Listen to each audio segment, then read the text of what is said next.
A very good morning to you guys. Welcome to Asake Online. This is the Breakfast Club. Today we're coming live from Ward 13, right in Pelanda. Get to know this ward, get to know the councillor from this ward. What problems are they facing there? What can be done? And other solutions for those problems. And joining me this morning is Councillor Lawo Munde to help me unpick. And I know that it's this ward. Good morning to you, Councillor. Morning, sir. How are you? I'm fine. Let's reflect 9 months into office. How has the journey like as a councillor? It's not easy, but we are trying our best to make sure we fulfill our goals as we promised our bosses. I know we are servants. The residents are our bosses. But if you look at the Ward 13, let's look at the stretches. This ward stretches from which area to which area? From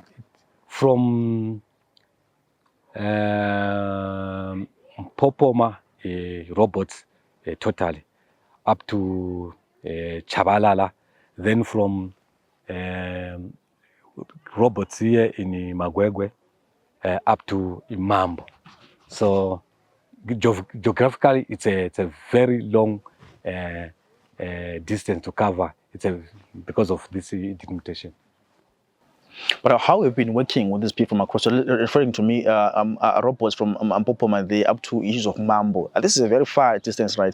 How have you been talking to them in terms of mobilizing for people, meetings? How have you been talking to these people?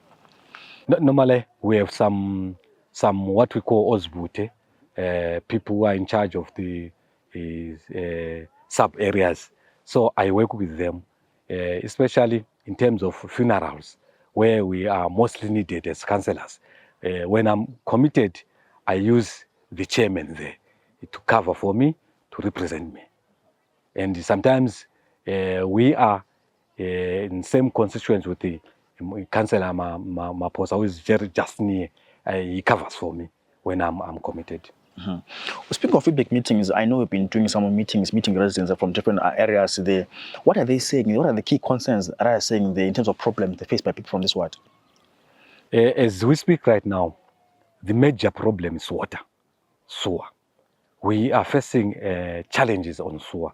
Water, unfortunately, this year we do not receive rains. So it's a challenge which we are facing as residents, as people in Ward 13. Let's dwell more on sewer before we go to the issue of water. I know water is very critical and it's a serious issue in Bulawayo. Let's focus more on sewer. What are the problems there when it comes to sewer? What causes these sewer blockages and sewer burst all the time in this ward? We believe it's because of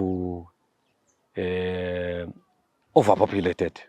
We are now, this system were created to save few people, but because of big number which we are counting right now, it becomes hard for these sewers to withstand.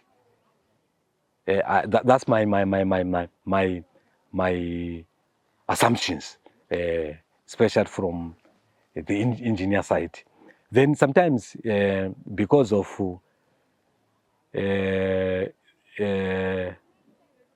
maybe lack of knowledge, there are some drainages which we temper around. Sometimes people in the drainage, they throw spoons, which, because we don't have water, they running the pipe time and again. So they block. They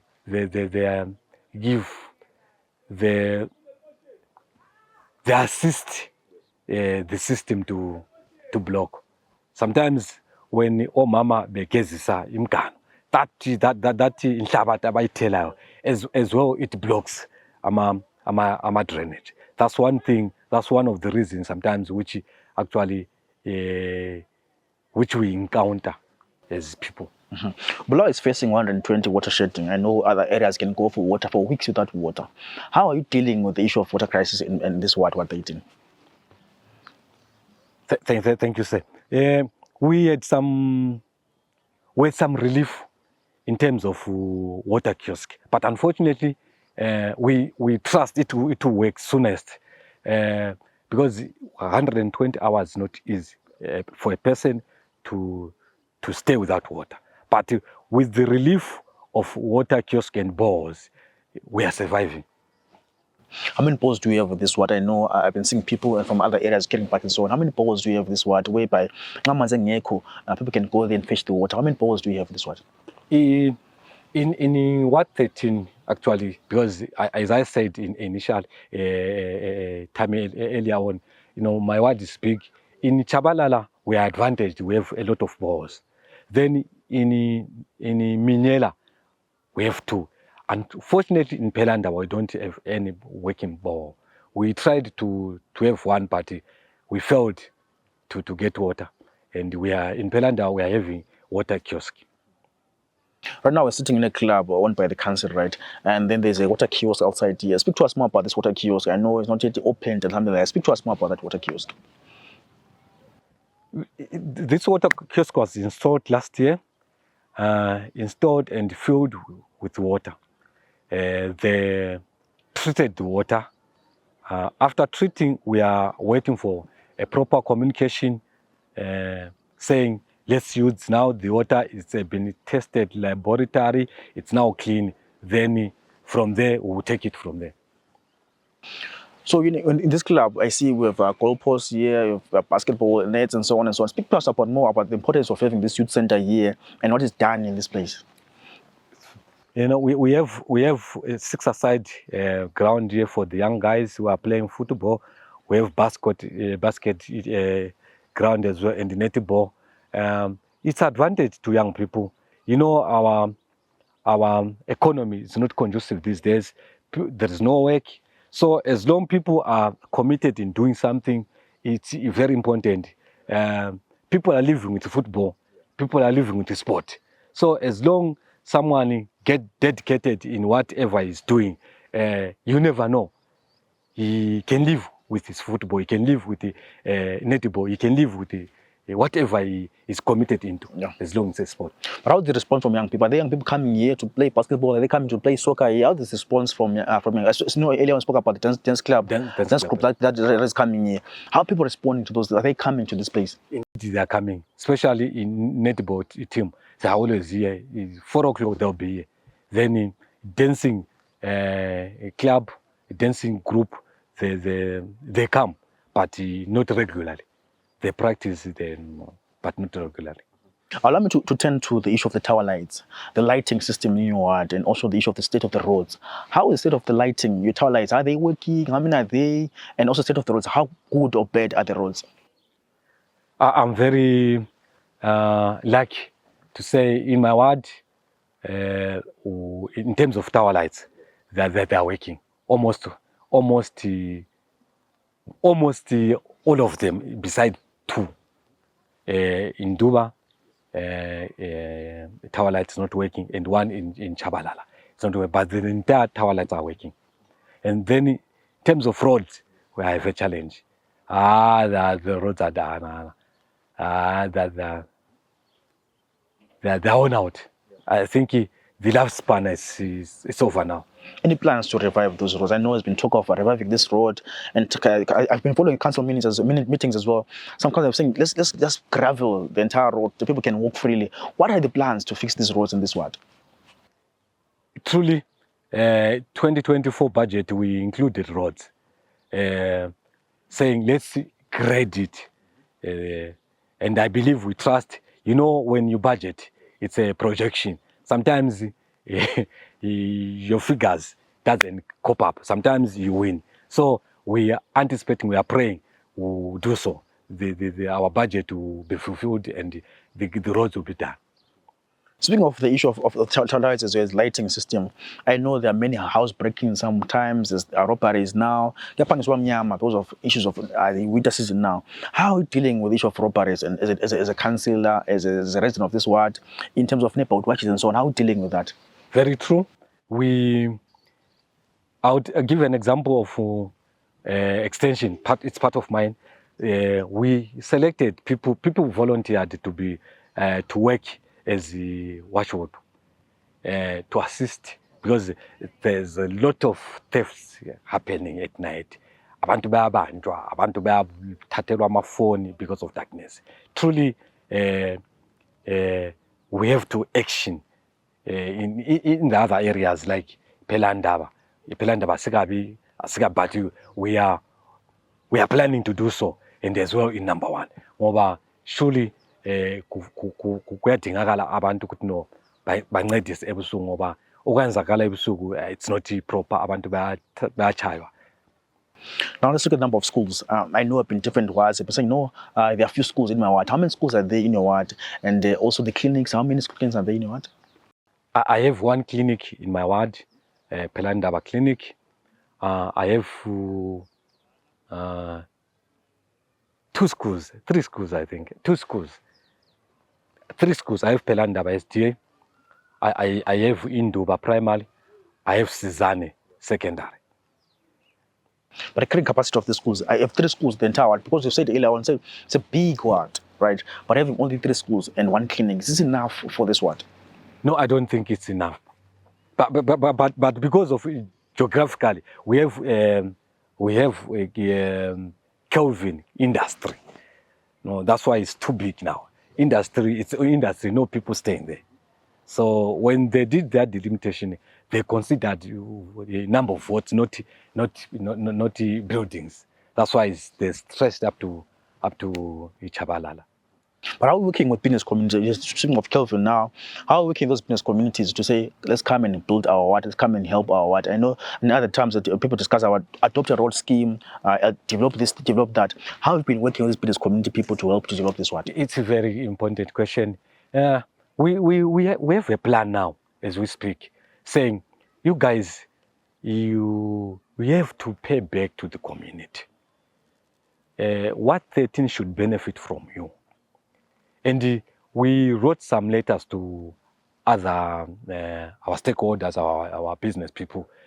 They showed a positive response, though they haven't started actioning. I'll give you an example of one business person here, Ocean. He responded very well, and he promised to buy a uniform for other team here in my ward. Yes. Now let's drift to the issue of alcohol and drug abuse. I know this thing is affecting Bulawayo. Many young people are involved with drugs and so on and so on.